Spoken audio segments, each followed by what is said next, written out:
As it relates to his contract negotiation, God is not directing Lamar's steps. Deshaun Watson is. Envy is. Pocket watching is. Lamar Jackson's Tuesday night Twitter storm reminded me of how well-intentioned and transparent he is.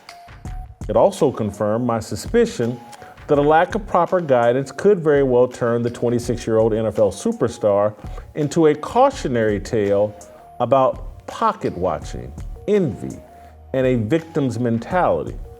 Lamar Jackson stands at a critical career crossroads.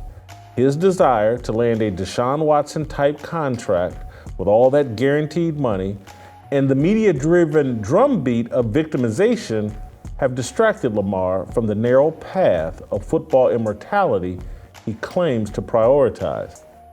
Jackson wants what Watson has, a fully guaranteed $200+ million contract. Corporate and social media have convinced Jackson that the Baltimore Ravens should ignore common sense and repeat the mistake the Cleveland Browns made with Watson. It's pocket watching, the act of calculating happiness based on another man's bank account. Pocket watching is standard operating procedure in professional sports and in the business world at large. It's not healthy. It leads to envy. Envy leads to poor decision-making and a lack of gratitude. It corrupts the righteous man. Lamar Jackson is a righteous man fighting corruption. The careful reader can see it in Jackson's tweets and public persona. A day after tweeting a letter to my fans or his fans detailing his trade demand to the Ravens, Lamar Jackson unloaded another string of tweets Tuesday night, revealing frustration with his plight as an NFL free agent. His tweet storm started at 10:41 p.m. Eastern Time with a quote tweet of NFL writer Steven Ruiz, who posted a 2-minute highlight package of accurate throws Jackson made in his final start of the 2022 season. Above it, Jackson tweeted, "This game," with some emojis, replay, bruh. 3 minutes later, Jackson quote tweeted Ruiz again. This time, Ruiz posted Jackson's impressive career stats against the coaches who have indicated they have no interest in pursuing Jackson in free agency. Jackson responded, "I can't wait to see you all." 12 minutes later, Jackson unspooled solo tweets directly addressing criticism that he skipped Baltimore's most recent playoff game as a negotiating ploy, not because of a knee injury. He wrote, quote, "I don't remember me sitting out on my guys week 1 versus the Jets to week 12 versus the Broncos. How come all of a sudden I sit out because of money in which I could have got hurt at any time within that time frame? When we know the Super Bowl been on my mind since April 2018. Jackson immediately followed up with another tweet. "Let's get real. I'd rather have 100% PCL than go out there and play horrible, forcing myself to put my guys in a bad situation now. That's selfish to me." He then pivoted to assuring his 1.1 million followers that he wasn't venting out of anger, writing, quote, "All in all, I love you all. Don't ever think I have an attitude speaking on the net. I'm in great spirits at all times. If you know me, you know." Finally, around midnight, Jackson directed his followers to his fan page, fanstruz8.com. So it's a site he recently launched. He stated his energy is coming from the content on his fan page. Just beneath the header to his website, Jackson quotes the Bible, Proverbs 16:9. "In their hearts, humans plan their course, but the Lord establishes their steps." After the Bible quote, Jackson describes himself. "I came into this world as a child of God. I strive to leave a lasting legacy for those who came after me. Faith fuels me, so I feed it every day. My hunger is towards shading all the negativity that may come my way. I find strength in my faith, family, and my fans, for they keep my village strong. I'm an athlete. I'm a businessman. I'm a father. I'm a son. I'm a believer. I'm a dreamer." As it relates to his contract negotiation, God is not directing Lamar's steps. Deshaun Watson is. Envy is. Pocket watching is. I suspect, based on Lamar's tweets, his former Baltimore teammate Robert Griffin III is helping guide Jackson's steps. When Griffin was a rookie star for the Washington Redskins in 2012, he selfishly refused to come out of a playoff game against the Seattle Seahawks despite a knee injury that made him an obvious liability.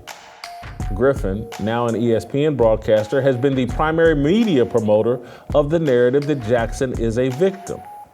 Like Jackson and Watson, Griffin professes a love of Christ. And like a lot of believers, they love the gospel of prosperity. Joel Osteen, Creflo Dollar, and my former favorite pastor, Mike Todd, disciple them from afar. No one is directing Jackson to Proverbs 14:30. A tranquil heart gives life to the flesh, but envy makes the bones rot. Sexual immorality is perhaps the only sin more difficult to resist than envy. Envy clouds the narrow gate. It points toward the wide gate and broad road that leads to destruction. The Baltimore Ravens constructed the narrow gate that made Lamar Jackson an NFL MVP and a superstar. Envy is driving Lamar away from that narrow path. Corporate and social media will not tell Jackson that his path is far different from Deshaun Watson's and most other NFL quarterbacks. Jackson's run-first skill set lends itself to a specific offensive scheme and a specific football culture. He's not a plug-and-play quarterback who can find success in every style of offense. That's not intended as a major criticism of Jackson. It's a reflection of his narrow path that God blessed him with. Rather than anger towards the Ravens, Jackson should feel gratitude toward the organization that took a chance on him and then built its franchise around his unique skills. Jackson may convince another NFL franchise to meet his financial demands, but he will not duplicate the success he had in Baltimore. He's never going to be a true pocket passer. His pursuit of Deshaun Watson money is going to compel him to change his style of play. It's going to diminish him. The people with the best chance of elevating Jackson as a passer reside in Baltimore. No organization and no coach will ever love Jackson more than the Ravens and John Harbaugh. He's their creation, their child, their investment. Unfortunately, Jackson's attitude has been corrupted. Gone is the young star who wore t-shirts advising his peers, "No one cares, work harder." The most accomplished player in NFL history, Tom Brady, never submitted to financial envy. For 20 years, he chose a path, style of play, and organization that was right for his particular skill set. Peyton Manning out-earned Brady and compiled better statistics and more MVP trophies. But Tom Brady won the marathon. We don't give black quarterbacks the advice that worked for the greatest of all time. Corporate and social media advise black quarterbacks to define themselves by money. We tell them they're victims of a racist league. The victim narrative started on draft night for Lamar Jackson. Moments after the Ravens made Jackson the final pick of the first round, Deion Sanders, one of the greatest players in NFL history, and a money idolater, placed a mic in Jackson's face and baited him to play the victim. Take a listen. What could you have done differently that you could have gotten out of that room quicker and got drafted earlier in your career? Nothing. I'm happy to be a Raven. It don't even matter.